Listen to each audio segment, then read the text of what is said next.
प्रदोष के समय पर, उससे पहले लक्ष्मी और दरिद्रता फिर भ्रमण पर निकलती है।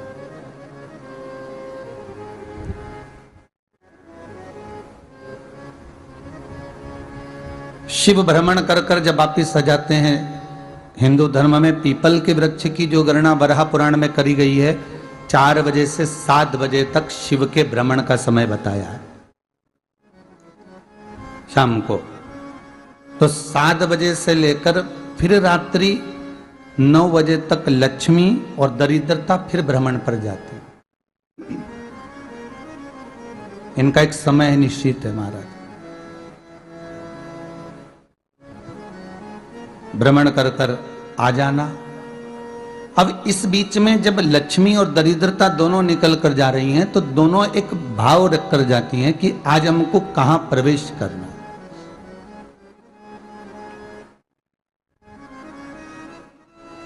आज हमें किस जगह पर प्रवेश करना है, आज हमें कहां पहुंचना है, आज हमें किस जगह जाना है। और जिस नगर में जिस मार्ग से लक्ष्मी और दरिद्रता निकल कर जाती हैं, ये दोनों का जब निकलना होता है, इनको स्थान दिया गया जहां पर स्वच्छता हो, घर के दरवाजे पर रंगोली डली हुई हो, द्वार पर जल छीटा गया हो। महाराज, उस द्वार पर लक्ष्मी प्रवेश करती है तो दरिद्रता भी जाने लगती है अंदर। जब दरिद्रता अंदर जाने लगती है तो लक्ष्मी उसको रोक देती है। पहले मैं देखकर आती हूं कि तेरे लिए स्थान है कि नहीं है, तू यहां रुक।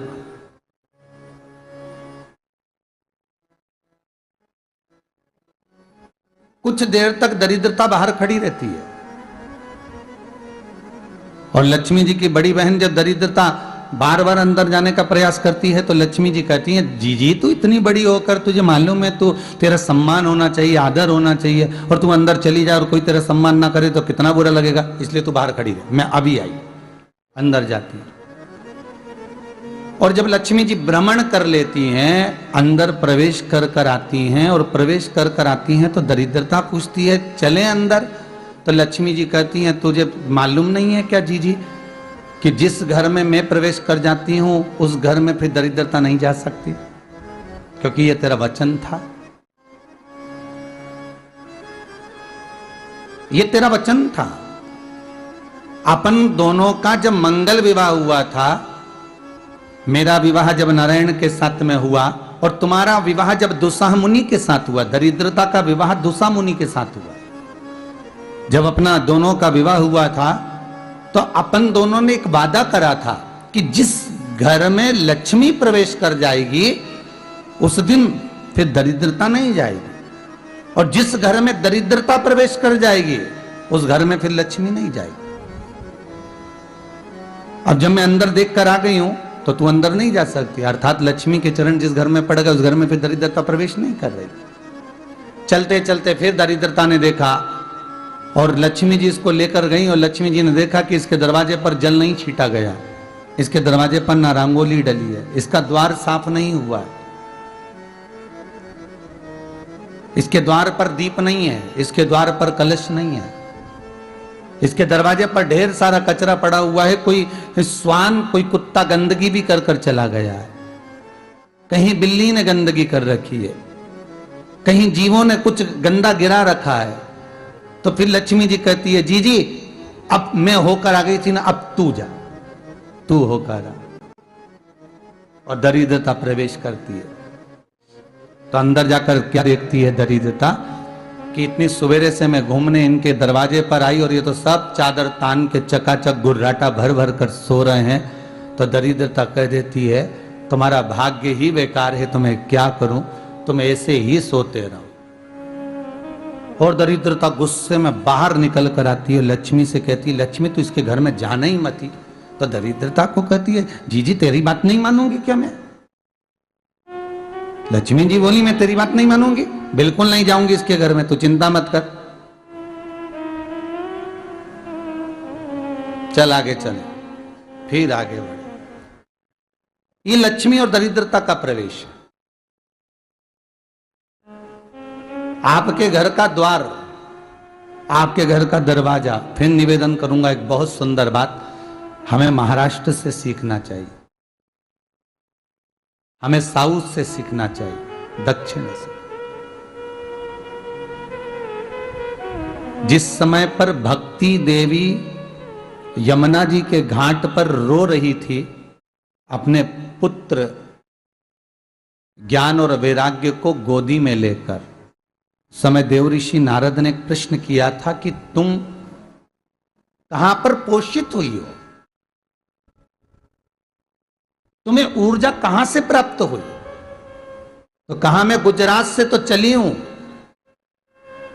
और वहां से चलती चलती भक्ति देवी कहती है मैं बहुत दुखी होकर, बूढ़ी होकर, द्रवित होकर, बड़ी दुख में वहां से चलते चलते जब मैं महाराष्ट्र में पहुंची तो मैंने वहां जाकर देखा कि वहां पर लोग हर पल हर घड़ी ब्रह्म मुहूर्त में उठकर स्मरण करते हैं, नाम जाप करते हैं और दरवाजे पर जल छीट कर रंगोली डालते हैं। तो कह रही है कि वहां पर मैं थोड़ी अवस्थावान होने लगी, वहां मुझे अच्छा लगने लगा। फिर जब मैं और आगे पड़ी, दक्षिण में जब पहुंची, वहां पर जाकर मैंने देखा कि सुबह से उठकर मंगलाचरण, मंगला स्तोत्र और वेदों की ध्वनि होने लगी। वहां पर मैं और आनंदित हो गई।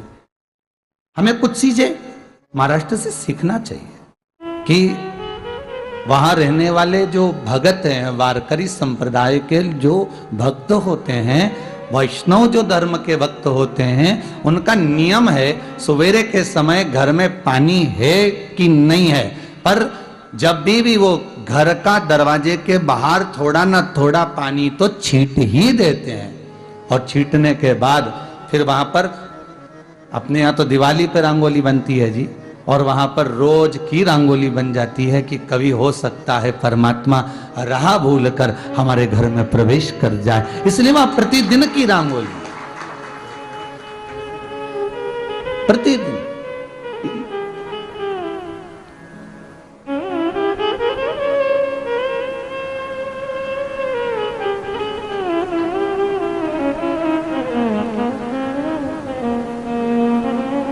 हमें सीखना चाहिए थोड़ा सा।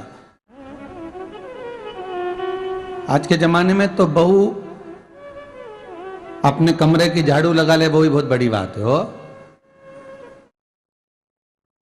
खड़ी खड़ी बहू ये देखती रहेगी कि नौकरानी सही से झाड़ू लगा रही, वहां से लगा के लाओ, इधर से हेड के ले जाओ, वहां से कचरा सोरो, वहां से पोछा लगाओ। खड़ी रहेगी, उंगली से बताती रहेगी, पर इतना नहीं बनेगा कि सेविका से, नौकरानी से, दासी से कह दे कि तू मम्मी पापा के कमरे की लगा ले, मैं मेरे कमरे की लगा लूंगी, तू जा उधर। थोड़ा दया का भाव अगर होता तो उसके मन में भी आता कि मेरी बड़ी सेठानी तो अपनी जगह पर है, पर छोटी तो सेठानी की भी बड़ी सेठानी है जो मुझ पर करुणा करती रहती है। पर बड़ी तो कहे कि बेटा रहने दे, तू उधर ले जा, जा भाभी के कमरे में देख ले जा, उसके बच्चों का बड़ा फैलारा रहता ना, तो उधर देख ले जा, तो जरा उधर मां उधर भेज रही है।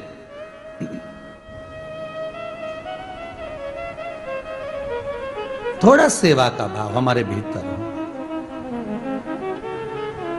और एक निवेदन तो हमेशा करा है और अब आज भी करता हूं, पूरे घर की सफाई करवाओ, पूरे घर में तुम पोछा झाड़ू जो चाहे करवाओ, मना नहीं है।